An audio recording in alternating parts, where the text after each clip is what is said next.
Ayan, hello po, magandang hapon po sa inyo. Ayan, magse-survey lang po tayo. Ayan, mga taga saan nga po kayo ulit? Kalibo, Ka Aklan. Kalibo, Aklan. Ayan. Ayan, shout out sa mga taga Aklan diyan. Ayan po at tanong ko lang po dahil usap-usapan po ngayon to dahil nagkaroon po ng hearing sa Senate nung nakaraan. Pabor po ba kayo sa war on drugs ng nakarang administrasyong Pangulong Duterte? Opo, pabor, syempre. Bakit po? Kung ano po yung nasa puso nyo po? Nahiya. Basta pabor kayo. Kayo po ma'am? Same pabor din po kayo. Bakit po kayo pabor?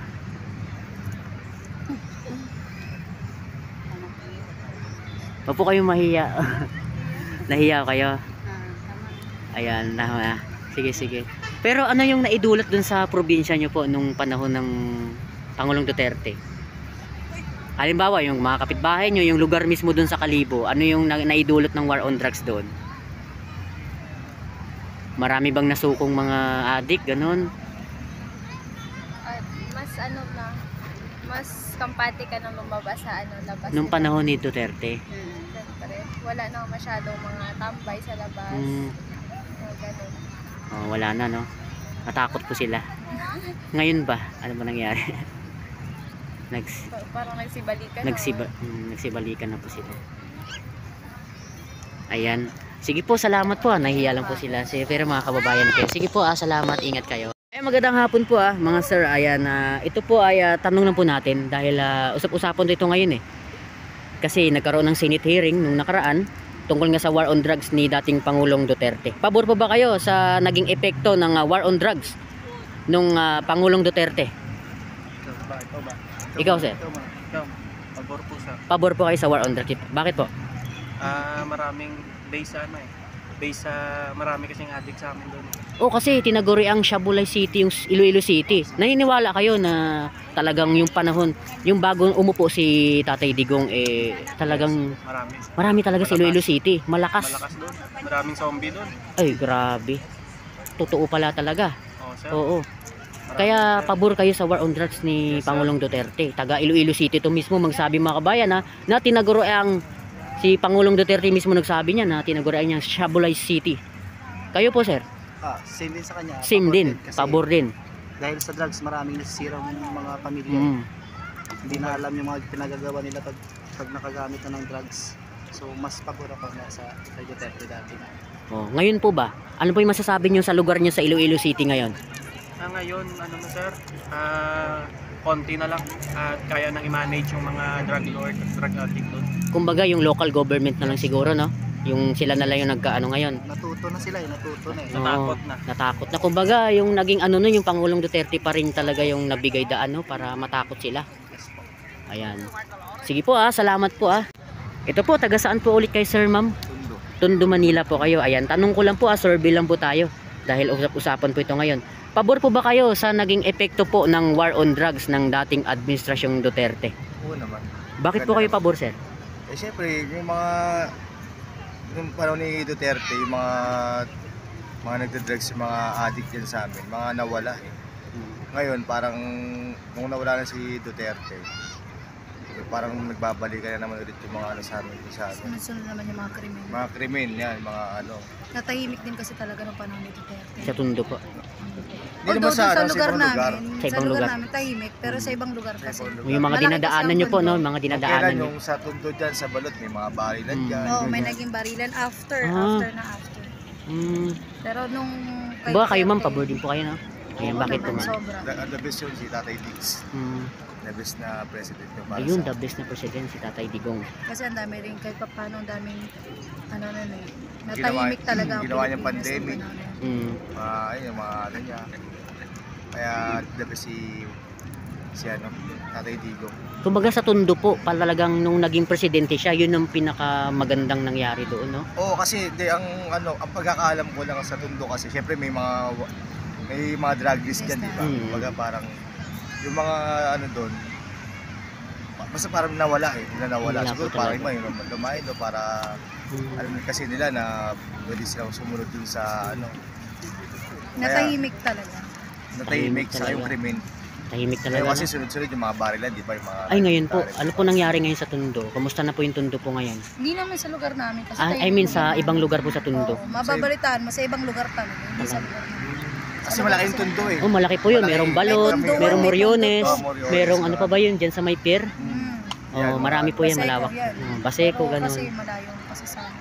Mga Malayo. nababalitaan ko lang. Pero sa lugar naman namin sa tundo, wala Eh, naman. mabuti naman po at wala naman Sa po sa yung lugar. ano, yung mga adik sa amin yan, mga lumaylo ko, nawala, ganyan.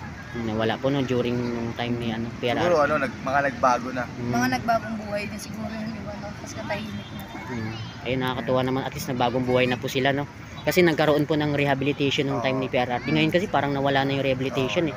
Wala na po tayong nabalitaan Saka ngayon may eh. action talaga kasi nangyari nung mga panahon na yun. Yung ano, Hindi puro istorya lang. Storytelling talaga nangyari siya. talagang kung gagawin talaga no. Gagawin talaga. Gagawin May action. talaga. Sige po Maraming salamat po. Sige sir, magandang hapon po. Survey lang po. Pabor po ba kayo sa war on drugs at naging epekto ng war on drugs sa panahon ni Pangulong Duterte? Pabor po kayo? Bakit po? Ako naman kasi mabuti naman yun kasi madami naman naman ng ano, madami natin tumigil na mga nag-drugs, gano'n. Kaya madaming tao din na tumigil sa ganun. Ano naman po yung epekto niya ng pagiging Duterte niya, pagiging President ng Duterte. Kumbaga, pabor po kayo doon. Pabor.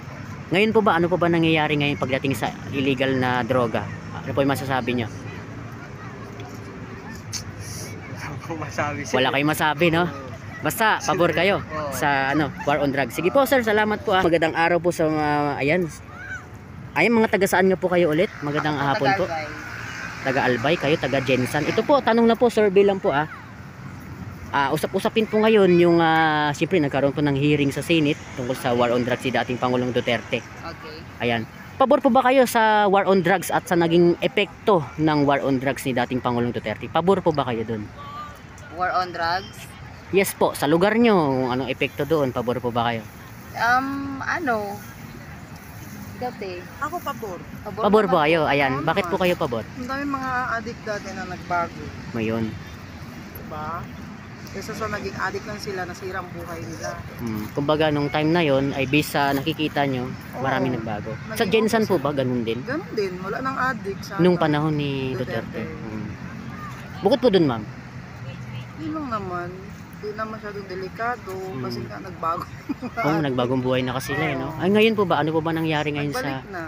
Ayun, narinig nyo po yan, mga kababayan. Ayan, from Jensan po nagsabi. Siya. Kayo po, pabor kayo, di ba? Opo. Bakit po kayo pabor sa war on drugs si dating Pangulong Duterte? Ang daming nagbago. Dati, ang droga dito sa atin sa Pilipinas, Talamak. talamak talaga. As in, talamak. Maging bata. Merong dito, nagtumira ako ng baywalk noong araw, tumira ako dito, naging batang baywalk ako. Ang dami kong nakita sa paligid. Kumbaga, saksi po kayo. Oo. So, ngayon, nung nag-umupo si Duterte, ang dami nagbago, kagaya na lang nito. Doon Lumines, naman. lahat. Ang dami din naman niyang nagawa. Kumbaga, hindi lang war on drugs, marami siyang nagawa na iba marami pa. naman siyang Like, nagawa. ganun, paglinis, tsaka infrastructure, no? Bukod doon mo, baka may idadagdag pa po kayo. Wala na din naman po. Kamusta po yung lugar nyo ngayon, doon sa may Ligaw City? Okay naman po. Okay naman, kasi Oh, dami binagyo, din na bago. Maraming bago. nung panahon ni Duterte. Oo, marami na bago. Ayun, coming from Bicol marami na region sa kababayan Marami ni Lenny. na bago. Diba? Dati wala sa aming mga establishmentong magaganda. Ngayon nung si Duterte umupo, nagkaroon ang international airport namin. Naging international na po yung Legazpi, di ba? International airport. Opo, nabalitaan ko po yun kay eh. Duterte yun.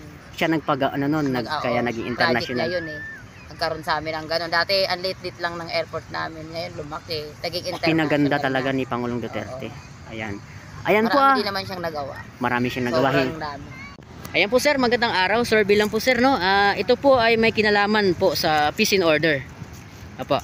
Para po sa inyo, pabor po ba kayo sa naging epekto at sa war on drugs ng dating Pangulong Duterte? Based sa nakikita nyo, na-encounter nyo sa mga lugar nyo, sa mga...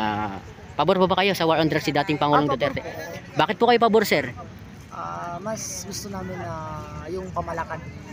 Pangulong Duterte. Oo, Duterte kasi wala ganong mga pangyayari na parang sa ngayon, bumabalik na naman yung pagda-drugs. Oo, napaparami na ngayon. Hindi katulad ng administrasyon ni Digong kumbaga wala ganong mga na tao. Takot po sila nung time na yun. Ngayon po ba? Ano po ba nangyari ngayon? Parang bumabalik naman yung dati. Yung bago siya naging Pangulo? Oo, bago siya naging Parang ganun po yung pagkaintindi ko. Oo. Bukod po dun, sir. Ayun na lang po. Yun po. Basta pabor po kayo sa war on drugs Oo, ng pabor dating po. Pangulong Duterte. Tapos ngayon, ano na, balik na po ngayon, no? Balik na naman po sa dati. Ayan. Ay, naman po, baka nahiya po sila. Baka mapa-interview sila. Nag-uusap lang po sila. Sige lang po, sir. Sige. Okay lang po. Salamat po, sir. Salamat po. Aguilar TV po. Aguilar TV. Ayun. Hello po. Mga tagasan nga po kayo ulit. Taga Sir. Mindanao po. Mindanao. Tawi-Tawi. Tawi-Tawi. Ayan, survey lang po, sir. Okay lang po. Okay lang, wala ka naman. Okay po. Sige po. Ang survey po natin ay may kinalaman po sa dating Pangulong Duterte. Yes po, sir. Pabor po ba kayo sa naging epekto at sa war on drugs ng dating Pangulong Duterte? Yes, siyempre. Bakit po, sir? Kasi maraming din mga advantage ng war of drugs, lalo na sa mga users, yung mga drug addict. At nakita natin din almost how many years yan dito sa Philippines na bilang presidente ng Pilipinas, it's very simple and siyempre maraming silang magagawa ng mga magandang okay na, sir. Ayun na, sir. Sige, basta pabor po kayo sa war on drugs. Kayo po, ma'am. Ayun, busy pa po sila eh. Busy pa po sila kasi kararating nyo lang po ba? Kaya pala. Sige, okay lang po yan. Busy pa po sila. Pero po, isa sa mga kasama nila ay pabor po sa war on drugs ng dating Pangulong Duterte. Ayan, at taga Tawi-Tawi po sila mga kababayan.